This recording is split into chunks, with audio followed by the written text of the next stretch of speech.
안 적어놨습니까? 발음이 제가 이상해요. 리츠. 그게 장점 나와 있고 그 다음 중요 법조문이 나와 있는데 얘 시험 나오면 중요 법조문에서 거의 7, 80% 나옵니다. 근데 얘가 제 옆에다가 7월 이후에 정리하라 그래 놓은 게 이게 법이 언제 또 어떻게 바뀔지 모르기 때문에 우리가 시험 치는 게 발표하는 게 7월 달이거든요. 그 이후에 변경된 건 반영을 안 해요. 그 전에 변경되면 변경되고 난 다음 걸로 나옵니다. 그러니까 그 시점이 딱 있으니까 그 시점 가가지고 딱 정리하시면 돼요. 생각보다 이거 얼른 익혀져요. 법조문이. 이게 지금 보면 30%, 50%, 70% 이런 식으로 적어놨죠. 그러니까 이런 식으로 외워버리면 10%짜리 규정이 뭐가 있다, 30%짜리 규정이 뭐 이런 식으로 외워버리면 금방 외워지니까 이것도 지금 공부할 건 아니에요. 확실하게 나오기는 하지만. 자, 그 다음에 위에 장점 보시면 간접 투자, 부동산 정권화 이런 거 적어놨죠. 그러니까 원리는 알아야죠. 부동산 투자 회사의 원리, 법 구체적인 조문은 몰라도 이런 겁니다. 여기 부동산이 큰 게 하나 있습니다. 부동산 갖고 계신 분 있습니까 혹시? 있습니까? 뭐 한 300억짜리 있으세요? 300억짜리? 300억짜리 사고 싶으신 분 한번 손 들어주세요. 사실 돈만 있으면. 문제는 돈이 없죠.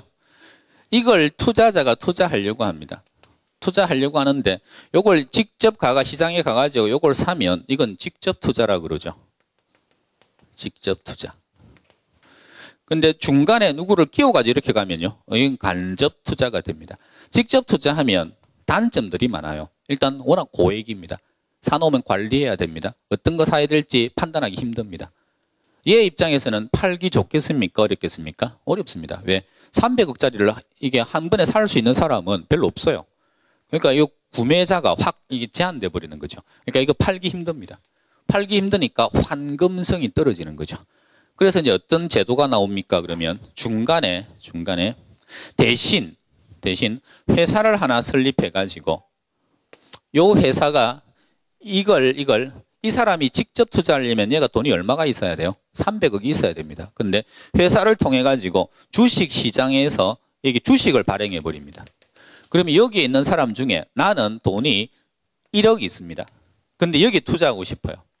300억짜리에. 그럼 직접 투자만 가능하면 절대 못 사죠. 그런데 회사가 만들어져서 이 회사를 통해서 이렇게 투자하면 그러면 나같이 1억짜리가 있는 사람들 300명 있잖아요.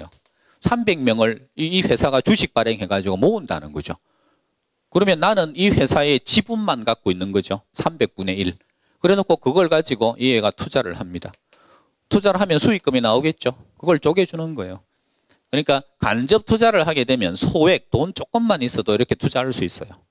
그 다음 얘 입장에서는 이렇게 팔 때 직접 팔면 그러면 돈 있는 애한테만 팔아야 되는데 그럼 환금이 잘 안 되는데 얘가 부동산 투자 회사 방식을 이렇게 팔면 그러면 얘는 이게 회사를 통해서 300억짜리 부동산을 쪼개서 파는 겁니다. 부동산 쪼갤 수 있습니까? 없습니까? 다시 말하면 피자 이런 거 있죠. 피자를 한 판 다 파는 것보다 쪼개서 조각 피자로 팔면 좀 잘 팔릴 수 있죠. 나는 배가 요만큼만 먹으면 좋겠는데 한 판 다 사기는 그렇고 그러면 요새 어떻게 팔아요?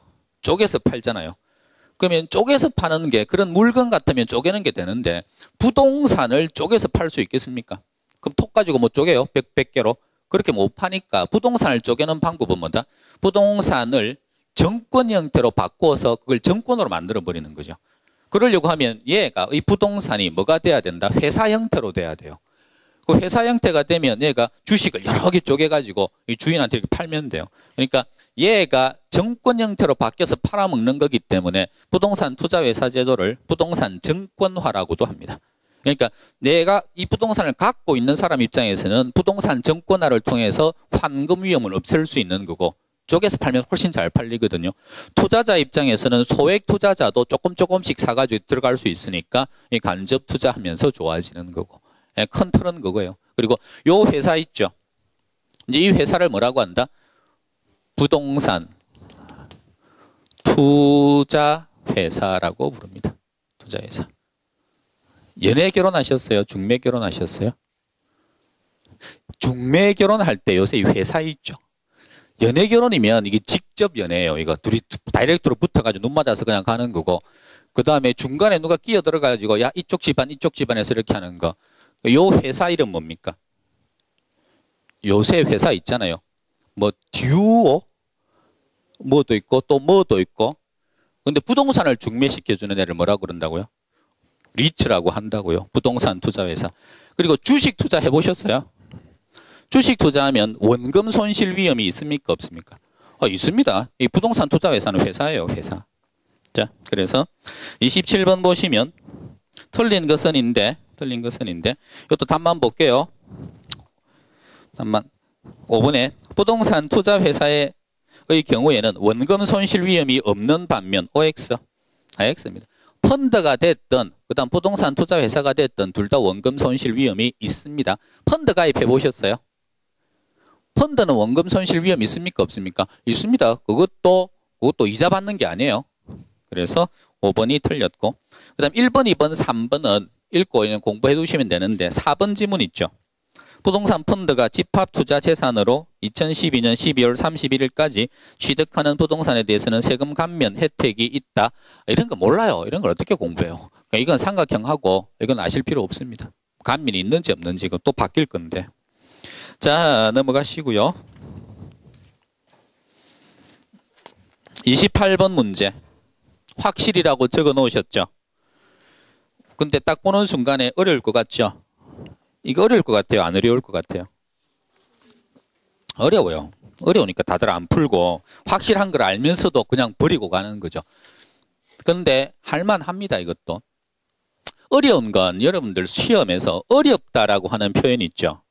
어렵다. 우리 시험에서 어렵다라고 하는 건 예측하지 못한 게 나오면 어려운 거예요. 내용이 쉬워도 이거 예측 못했는데 그러면 국어적 표현이 조금씩만 바뀌어도 내가 본 적이 없기 때문에 이게 맞다고 해야 되나 틀리가 이렇게 되는 거거든요. 근데 예측을 할 수 있으면 그러면 그건 좀 어렵더라도 푸셔야 돼요. 왜? 연습을 꾸준하게 해왔던 것이기 때문에. 이건 28번 이 문제는요. 이 문제는 6년 연장 나왔습니다. 형태도 거의 똑같아요. 근데 안 풀어요. 사람들이. 이걸 지금 제가 풀어드려야 될지 안 풀어드려야 될지 그건 좀. 자, 보십시오. 어디를 보시냐 그러면 얘는 테마 25를 보십시오.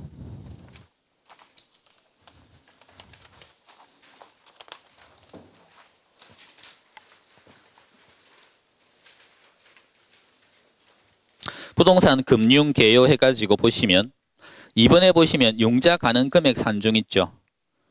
산정 기준 계산 문제 해가지고 찾으셨어요? 요거예요. 요 문제인데 그 6, 7년 연장 나왔습니다. 내용도 뭐 거의 다 틀리지도 않고. 자, 공부하실 때 팁 하나 알려드릴게요. 오전에 수업 뭐 대부분 다 들으셨죠? 들으셨는데 확실하게 나와요. 확실해요. 이런 것들 몇 개나 된다고요? 꽤 됩니다. 이거. 꽤 되는데 이거 공부하실 때는요. 확실히 내게 될 때까지 집중 반복하셔야 돼요. 한 번 풀어보고 넘어가고 하는 건 다 까먹습니다. 다시 말하면 이 문제 나오죠? 나온다 그러면 이 기출문제만 아까 6, 7문제가 연장으로 나와 있으니까 쭉 있을 거 아니에요. 그러면 한 1시간이고 2시간이고 제가 강의를 해가지고 어떻게 푼다는 걸 알려드릴 때는 풀려요. 이게. 그게 시간 지나서 까먹어서 그렇지. 그러면 하루 종일요. 하루 종일 이것만 푸셔야 돼요. 지겨워 죽을 때까지 푸셔야 돼요. 그래 놓으면 자신감이 확 생깁니다. 내 걸로. 그러면 그 다음부터는 이 문제 나와도 풀어요. 근데 이걸 1, 20분 정도 풀고 이게 원리 이해되겠다. 아, 알겠네. 그래 놓고 딱 까먹죠. 그럼 한 달 뒤에 딱 보면 전혀 생각 안 나거든요.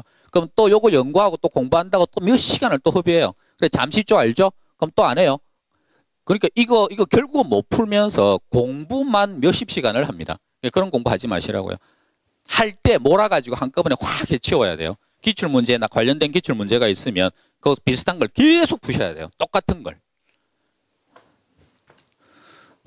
되셨습니까? 자, 지금 상태 봐가지고는 이거 알려드려도 머릿속에 막 들어오고 할 상태는 아니거든요. 지금 잠도 오고 막 그런 것 같은데 간단한 원리만. 은행에서 대출을 해줄 때 대출 기준이 있습니다. 요 대출 기준이 두 가지라는 거죠. 두 가지. 애들이